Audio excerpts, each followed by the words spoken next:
रंग दे, रंग दे, रंग दे, रंग दे, ओ रंग दे, रंग दे, रंग दे, रंग दे, रंग दे, रंग दे, रंग दे, ओ रंग दे, रंग दे, रंग दे, रंग दे, मेरा रंग दे,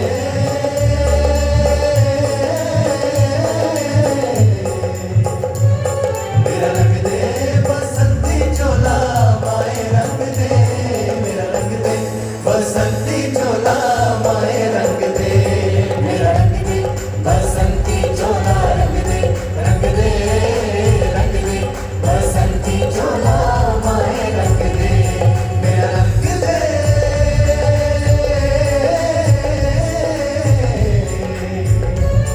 मेरा रंग दे, बसंती चोला माए रंग दे, मेरा रंग दे, बसंती चोला माए रंग दे, मेरा रंग दे, बसंती चोला रंग दे, रंग दे, रंग दे, बसंती चोला माए रंग दे,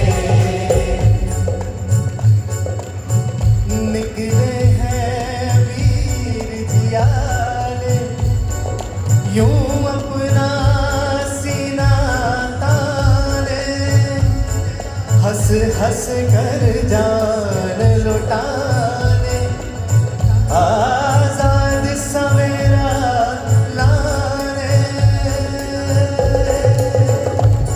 मर के कैसे जीते हैं इस दुनिया को बतलाने, तेरे लाल चले हैं माए अब तेरी लाज बजाने, मर के कैसे जीते हैं इस दुनिया को बतलाने, तेरे लाल चले हैं माए अब तेरी लाज बजाने।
आवाज़ को सुनकर अभी एक और शहरों, एक और छोटा सा पार्ट है आपके लिए स्पेशल।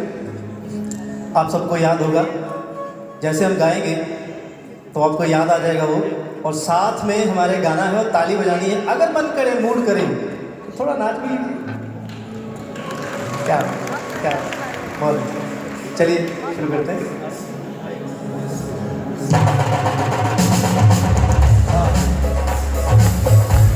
हम तो इस मिट्टी से ही जन्मे सदा, दुश्मन को भी मिट्टी में लेकर के मिलेंगे। हो हमें अब मौत का भी खौफ कैसा, जा वतन की जो वतन परिवार देंगे, जा वतन की जो वतन परिवार देंगे।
देखें श्री हनुमान जी की सर्जिकल स्ट्राइक जो है, उसने हमें कितने वीरों की शौर्य गाथा से सराबोर किया, उस इतिहास में लेकर चले गए। ये बसंती रंग जो होता है सज्जनों, ये अध्यात्म का रंग होता है। ये कोई बाहरी वस्त्र पर लगा रंग नहीं होता, ये मन और आत्मा पर लगा एक मजीठ रंग होता है देशभक्ति का, देश के लिए मर मिटने के जज्बे का। और आज के यंगस्टर्स जो युवा वर्ग है, उनको ये सीखना चाहिए श्री हनुमान जी से, अपने सोल्जर से, अपने देश के वीर जवानों से, उनकी शौर्य गाथाओं से। हमारे देश के अंदर यूथ डे सेलिब्रेट किया जाता है, युवा दिवस मनाया जाता है। किनके नाम पर, किसके नाम पर मनाया जाता है जी युवा दिवस? विवेकानंद। आवाज नहीं आ रही? स्वामी विवेकानंद। थोड़ा ऊंचा बोलिए। किनका नाम ले रहे हैं आप? स्वामी विवेकानंद जी। जब वो शिकागो धर्म सम्मेलन के अंदर गए, 2 मिनट का समय मिला था, लेकिन सारा हॉल 5 मिनट तक तालियों की गूंज से गूंजायमान रहा। सभी लोग खड़े हो गए, विवश हो गए, मानो किसी विद्युत ने उनको खड़ा कर दिया एक झटके के साथ। क्योंकि स्वामी विवेकानंद जी उस मंच पर जब पहुंचे, जब उनका नाम अनाउंस हुआ, घोषणा की गई नाम की, तो वो अकेले वहां नहीं गए थे, भारतीय संस्कृति उनके साथ गई थी। उनकी गुरुदेव रामकृष्ण परमहंस जी की शिक्षा, दीक्षा, उनके संस्कार, वो सब उनके साथ गए थे। इसीलिए उन लोगों ने तालियां क्यों लगाई, वो सोचने पर विवश हो गए। ना हम रूप रंग से एक हैं, ना हमारी भाषा एक है, ना वेशभूषा एक है, ना संस्कार एक है, ना देश एक है, फिर भी इन्होंने हमें अपना कहा। Sister and brothers of America, भाई और बहनों कहकर संबोधित कर दिया। इतना अपनापन कोई कैसे किसी देश से ला सकता है? वो भारत देश जिसे जादूगर या सपेरों का देश कहते थे, स्वामी विवेकानंद जी ने जाकर भारत की छवि को ही बदल दिया। और तब से लेकर आज तक भारत की छवि क्या है सभी जानते हैं। ये स्वामी विवेकानंद जी के नाम पर इसीलिए यूथ डे सेलिब्रेट किया जाता है कि हम उनके संस्कारों को, उन्होंने जो भगवा पहना, जो आध्यात्मिकता उनके अंदर थी, उससे परिचित हो सके, उस सद्गुणों को हम भी संजो सके। इसीलिए ये आदर्श रखे गए हैं हमारे राष्ट्र के अंदर, ये मानक रखे गए हैं कि हम इनसे सराबोर हो, इनको समझ पाए। आज का युवा वर्ग, जिसके विषय में गुरुदेव सर्वश्री आशुतोष राणा जी कहते हैं, युवा वर्ग के भीतर बहुत शक्ति है, बहुत पोटेंशियल स्ट्रेंथ है, लेकिन बस वो उससे परिचित नहीं है। उस शक्ति को अगर चैनलाइज कर दिया जाए, उसे प्रॉपर एक चैनल दिया जाए, डायरेक्शन दी जाए, तो बहुत कुछ कर सकता है हमारे देश का युवा वर्ग। और गुरुदेव सर्वश्री आशुतोष राणा जी का कहना है, अगर भारत को पुनः कोई जगत गुरु की उपाधि पर विभूषित करेगा पुनः, तो भारत का युवा वर्ग ही करेगा। भारत के युवा वर्ग में ऐसा अदम्य साहस है, ये साधारण शब्द नहीं। इसलिए उस शक्ति को पहचानने की आवश्यकता जो हम सभी के भीतर है। जैसे एक रॉकेट होता है, रॉकेट को लॉन्च करने के लिए दो चीजें देखी जाती हैं, force of thrust and angle of projection. उसकी डायरेक्शन, उसके अंदर की एनर्जी, ऊपर उठेगा तो डायरेक्शन क्या है, डायरेक्शन भी तो उसको मिलनी चाहिए। तो अगर उसका एंगल ऑफ प्रोजेक्शन गलत होगा तो वो सही स्थान पर नहीं पहुंच पाएगा। बस यही आज के युवा वर्ग की कहानी है। उसके अंदर की जो शक्ति है, उस शक्ति को एक डायरेक्शन, एक दिशा देनी होगी। स्वामी विवेकानंद जी के विषय में आपने सुना होगा, जब वो अपने शिक्षार्थी जीवन में, जब विद्यार्थी थे, तो किसी भी पुस्तक को पढ़ते थे तो पढ़ ही डालते थे उसको, ऐसा उसको स्मरण रखते थे अपनी मेधा शक्ति में, अपनी शक्ति के द्वारा, स्मरण शक्ति में, कि आप उनको पूछिए कि इस बुक में कितने चैप्टर्स हैं, वो बताएंगे। हमें तो शायद नाम भी याद नहीं होते, 5th चैप्टर कौन सा है, मान लीजिए बॉटनी का पूछा जाए, फिजिक्स का पूछा जाए, इंग्लिश का, कुछ भी पूछा जाए, जो भी आप अपने सिलेबस में पढ़ते हैं, तो उनको तो पेज नंबर भी याद होते थे। और उसी आधार पर आज समाज के अंदर क्या चल रहा है, ब्रेन की इस पॉसिबिलिटी को जो है उसको आगे बढ़ाने की कोशिश की जा रही है, जिसे कहते हैं QSR, क्वांटम स्पीड रीडिंग। इसके सेंटर्स बन चुके हैं हमारे देश के अंदर। क्वांटम स्पीड रीडिंग नाम दे दिया गया विवेकानंद जी के इस अध्ययन को, इसको तो दे दिया गया, इसके सेंटर्स खुल गए, बहुत सारे स्टूडेंट्स उसे ज्वाइन करते हैं, आप जल्दी से अपने कोर्स को समअप कर सकते हैं, जल्दी से सीख सकते हैं, स्मरण रख सकते हैं, मेमोरी में उसे फीड कर सकते हैं, ये बन गया। लेकिन ये बात तो भूल गए, स्वामी विवेकानंद जी की जो विकसित उनका मस्तिष्क था, वो आध्यात्मिक शक्ति के माध्यम से था। उस आध्यात्मिकता को हमने छोड़ दिया, बाहरी हमने चीज को ले लिया। उनका पीनियल ग्लैंड यानी कि वो एक्टिवेट था, उनकी थर्ड आई एक्टिवेट थी, उनके पास वो आत्म ज्ञान था, वो शब्द ज्ञान था, उनके सद्गुरु की कृपा से उनको प्राप्त हुआ था, जिसकी वो ध्यान साधना करते थे। और उसके बाद वो सारी बुक का मनन कर लेते थे, जो पढ़ते थे उसको मनन करते थे उस आध्यात्मिक शक्ति के द्वारा। इसलिए अगर स्टूडेंट्स भी अपनी उस शक्ति को चैनलाइज करें, उस शक्ति को, उससे परिचित हो सके, उस आत्मज्ञान को प्राप्त करें, उस सद्ज्ञान को प्राप्त करें जो विवेकानंद जी के पास था, तो फिर हम इस QSR की अगली टर्म को समझ पाएंगे। क्वांटम स्पीड रीडिंग जो चल रही है, ये इसके साथ में दिव्य दृष्टि का उन्मीलन भी जुड़ा हुआ, इस बात को हम ना भूलें। इसलिए आज के युवा वर्ग के लिए ये आगामी भजन आप सभी के समक्ष हम समुद्रित करने जा रहे हैं, प्रस्तुत करने जा रहे हैं। ये युवा वर्ग के लिए है।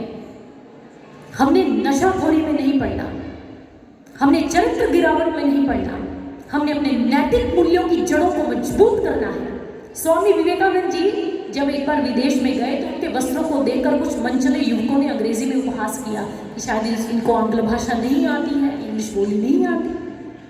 तो उन्होंने कहा कैसे वस्त्र पहने, तो स्वामी विवेकानंद जी ने यही कहा था, O dear brothers, in your country tailor makes a gentleman, but in mine India character makes a one.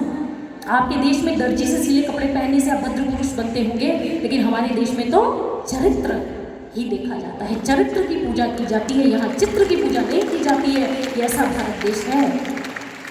Dhyanchand जी का नाम आता है, जिनकी जयंती पर राष्ट्रीय खेल दिवस मनाया जाता है। जब वो एम्स्टरडम में गए, उसके बाद जर्मनी में गए, 16-1 से जर्मनी को हराया था हॉकी के अंदर, ओलंपिक के अंदर गोल्ड मेडल लेके आए देश के लिए। हिटलर में तो खलबली हो गई, हिटलर जो सभी को खलबली मचाने वाला, वो कहते हैं ये कैसे हो गया, भारत से आया कोई सिपाही ये काम कर गया। ध्यानचंद जी से उसने मुलाकात की रात्रि में ही।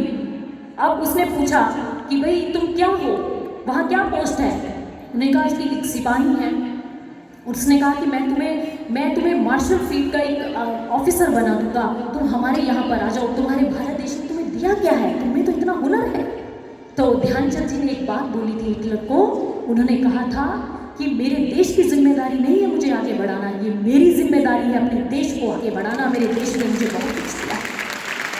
ये होते हैं सिग्नेचर, यानी कि ये स्टूडेंट्स के लिए लेक्चर्स में हमारे संस्थान की ओर से भी बताया जाता है। कभी लेक्चर होगा तो आपको वैसे ढंग से समझाया जाएगा पूरा कि आपका कर्म ही आपका सिग्नेचर है।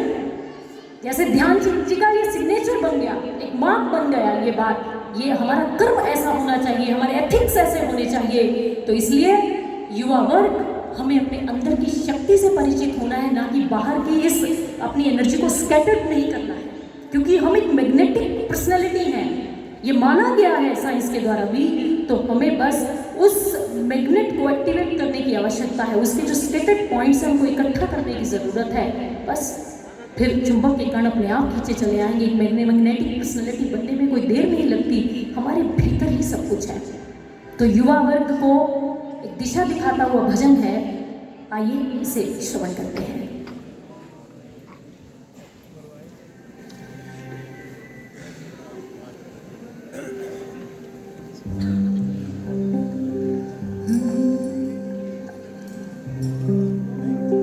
ऐसी भरो उड़ान के नीले, आसमान को भेद दो,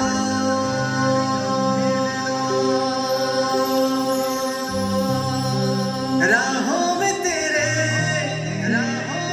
जो भी आए उसको तुम खदेड़ दो।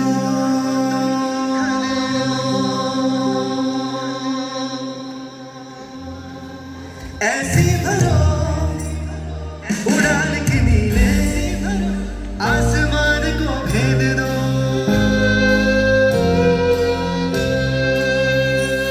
राहों में तेरे जो भी आए उसको तुम खदेड़ दो।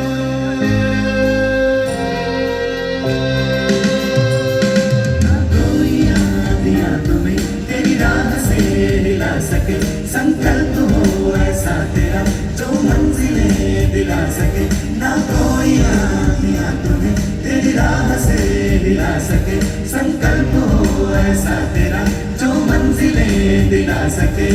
यूं शक्ति को यूं ही ना गवा, ऐ युवा तू खुद से क्यों जुदा, अपनी शक्ति को पहचान।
शक्ति